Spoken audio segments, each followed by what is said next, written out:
শ্রমিক অসন্তোষের পুঁজি করে একটা নাটক তৈরি করে ইপিজেড কর্তৃপক্ষের কাছ থেকে একটা টাকা আদায়, মানে যেটাকে হচ্ছে আমরা মুক্তিপণ বলে থাকি, নিজে আত্মগোপন করে। সে এক পর্যায়ে স্বীকার করে যে আমি নিজে নিজে আত্মগোপন করি। আসলে আপনারা ইতিমধ্যে অবগত হয়েছেন, গত 12 তারিখ আমাদের নীলফামারী উত্তরা ইপিজেড এর এভারগ্রিনে কর্মরত একজন কর্মী, তার নাম হচ্ছে আপনার সাইদুল ইসলাম সাইফুল, সে গত 12 তারিখ নিখোঁজ হয়।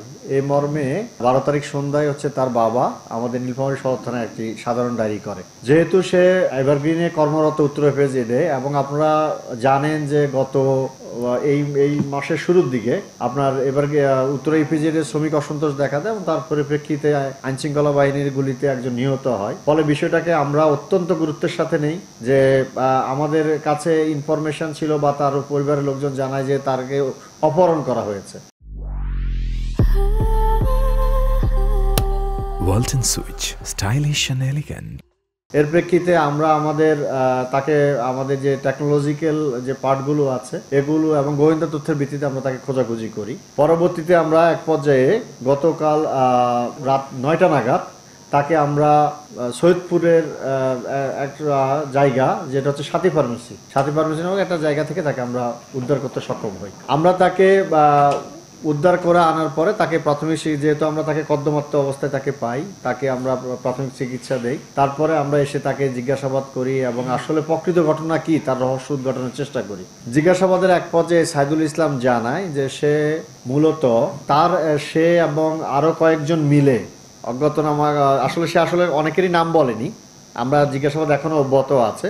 সে মূলত হচ্ছে এই শ্রমিক অসন্তোষের কে কাজে লাগিয়ে একটা নাটক সাজানোর চেষ্টা করে। তারা যে নাটকের প্রেক্ষাপট ছিল যে যদি সে নিজে আত্মগোপন করে, সে এক পর্যায়ে স্বীকার করে যে আমি নিজে নিজে আত্মগোপন করি, এবং সে বেলা 12টা নাগাদ সে আপনার উত্তরা ইপিজেড সংলগ্ন এলাকা থেকে সে বাস যোগে রংপুরে যায়।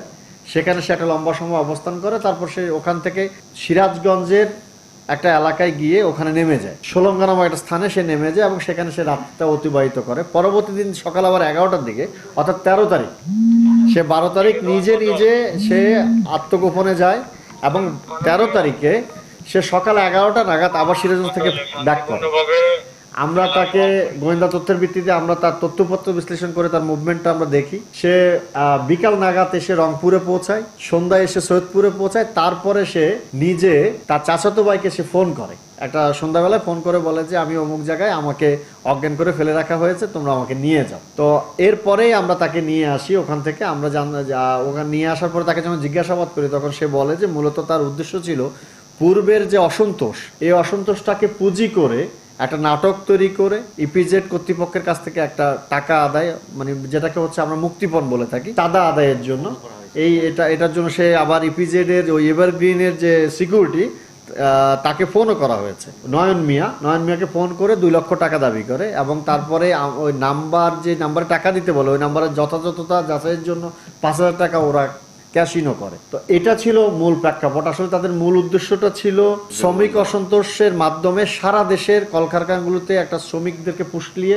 একটা অসন্তোষ তৈরি করা এবং দেশব্যাপী দেশের অর্থনৈতিক অবস্থাটাকে ধসিয়ে দেয় এবং দেশের ভাবমূর্তি বিদেশের কাছে ক্ষুণ্ণ করা, এটাই ছিল তাদের মূল লক্ষ্য। আমরা জিজ্ঞাসাবাদের শেষে জানি যে যেহেতু এটা কনস্পিরেসি এবং এটা একটা ক্রিমিনাল কনস্পিরেসি, যার প্রেক্ষিতে আমরা আইনানুগ ব্যবস্থা গ্রহণের জন্য আমরা ব্যবস্থা নিচ্ছি এবং তাদের বিরুদ্ধে নিয়মিত মামলা আমরা রুজু করব।